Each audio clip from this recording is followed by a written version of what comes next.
On a cold winter morning over the Korean peninsula, 8 American Navy fighters slowly climbed into a pale blue sky. These planes were Grumman F9F, 2 Panthers, early jet fighters that took off from the decks of U.S. Navy carriers in the Sea of Japan.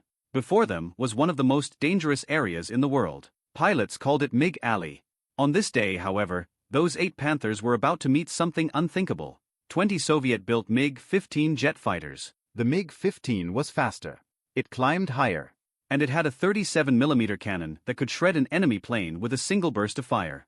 The Panthers, on the other hand, were slower naval strike planes. Yet on November 18, 1952, near the Yalu River border between North Korea and China, these 8 U.S. Navy pilots would soon be in a situation where they would be surrounded by enemy forces in the air. For a moment, defeat seemed inevitable. But then, one turn in the sky would change everything. What happened next would be one of the most remarkable dogfights in the Korean War.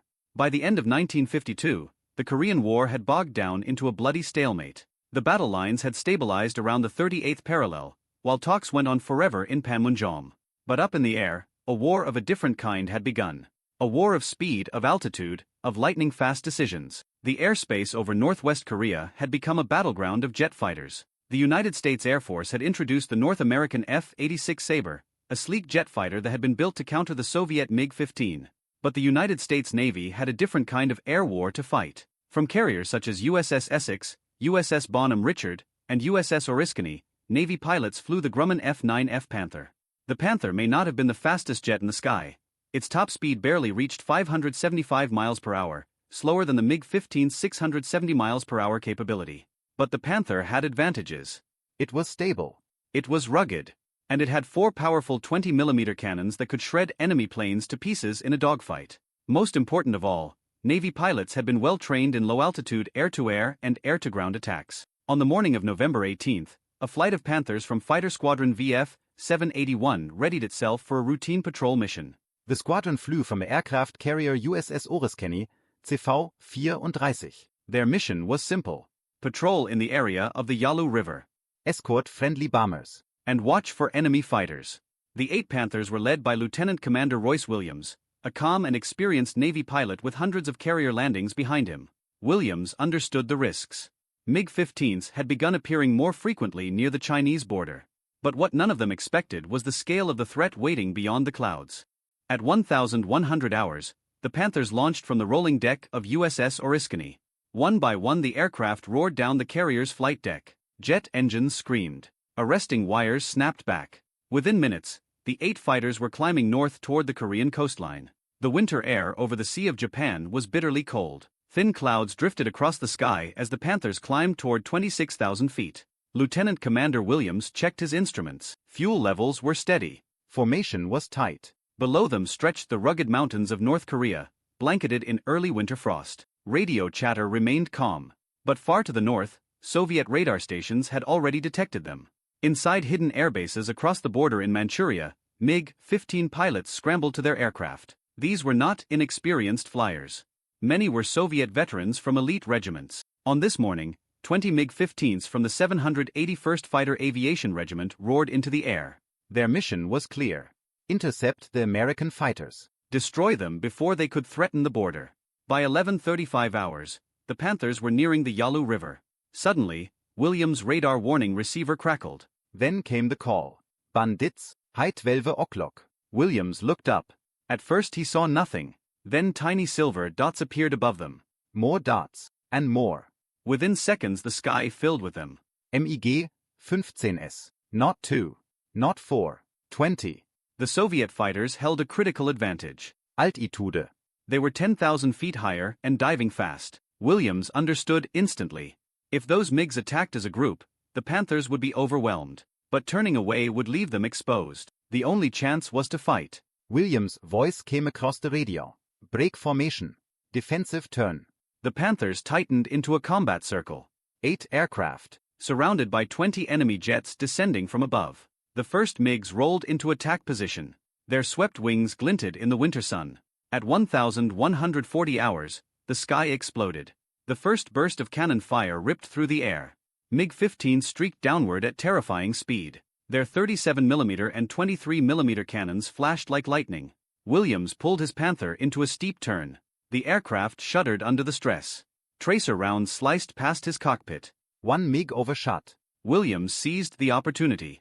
He squeezed the trigger. 4 20mm cannons erupted beneath his wings. The MiG rolled violently and disappeared in a trail of smoke. But the battle had only begun.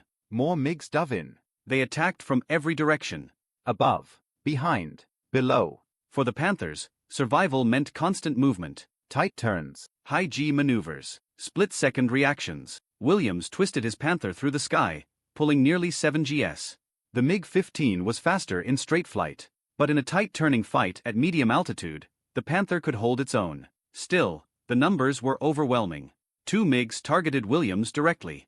One fired a burst that slammed into his aircraft. Metal shards ripped through the fuselage. Hydraulic fluid sprayed inside the cockpit. Warning lights flashed. But Williams kept flying. Another MiG crossed his gun sight. He fired again.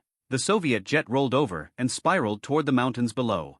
By 11:45 hours, the sky had become chaos. Jets streaked past at closing speeds of over 900 miles per hour. Pilots could barely identify friend from foe. Fuel gauges dropped steadily. Williams' Panther took additional hits. One shell tore through the wing root. Another smashed the rear fuselage. The aircraft should have been unflyable, yet somehow it stayed in the air. Across the radio, voices shouted warnings. MiG behind you. Brake left. Watch your 6. For nearly 30 brutal minutes, the Panthers fought for their lives. And still the MiGs kept coming. By 1200 hours, the Panthers were nearly out of fuel. Williams knew they could not continue much longer. The MiGs sensed weakness. They pressed their attacks harder. 4 Soviet fighters lined up behind Williams' damaged Panther. It seemed impossible. Then something unexpected happened. One MiG pilot attempted a high-speed dive attack, but he misjudged the Panther's maneuver. Williams executed a sudden hard horizontal turn, a maneuver the heavier MiG struggled to match at that speed. The MiG overshot. Williams' gun sight aligned perfectly. He fired a long burst. The MiG exploded into fragments. Another MiG followed. Again Williams turned sharply. Again the MiG overshot. Another burst. Another enemy aircraft spiraled down. What the Soviet pilots had not expected was the Panther's tight turning capability at lower speeds. The MiGs had relied on speed and altitude. But in a swirling dogfight, the Panthers could force them into overshoot after overshoot. Williams continued the maneuver again and again. Turn. Overshot. Fire. Within minutes, 3 more MiGs were damaged or destroyed. The remaining Soviet fighters hesitated. Their formation had broken apart. Fuel levels were dropping. And the Panthers refused to fall. At 1,215 hours, the MiGs disengaged. One by one, the silver fighters turned north and climbed toward Manchuria. The sky suddenly grew quiet. 8 battered Panthers remained, against 20 MiG-15s, and somehow they had survived. The Panthers began the long flight back toward the Sea of Japan. Williams' aircraft was barely holding together. More than 250 shell holes riddled the fuselage. Hydraulic systems had failed. Controls were stiff and unresponsive. Yet he managed to guide the damaged jet back toward USS Oriskany. Carrier landings were already dangerous. Landing a crippled jet made it far worse. But Williams brought the Panther down safely. The deck crew stared in disbelief at the shredded aircraft. Later inspections confirmed the incredible outcome of the battle. Lieutenant Commander Royce Williams had shot down 4 MiG-15s during the engagement. For decades the full story remained classified because the MiG pilots were Soviet, not North Korean or Chinese. Acknowledging the encounter risked revealing the direct involvement of Soviet forces in the Korean War. But history eventually confirmed the truth. Williams received the Silver Star for his actions. Many historians believe his achievement deserved the Medal of Honor. His battle remains one of the most extraordinary dogfights in naval aviation history.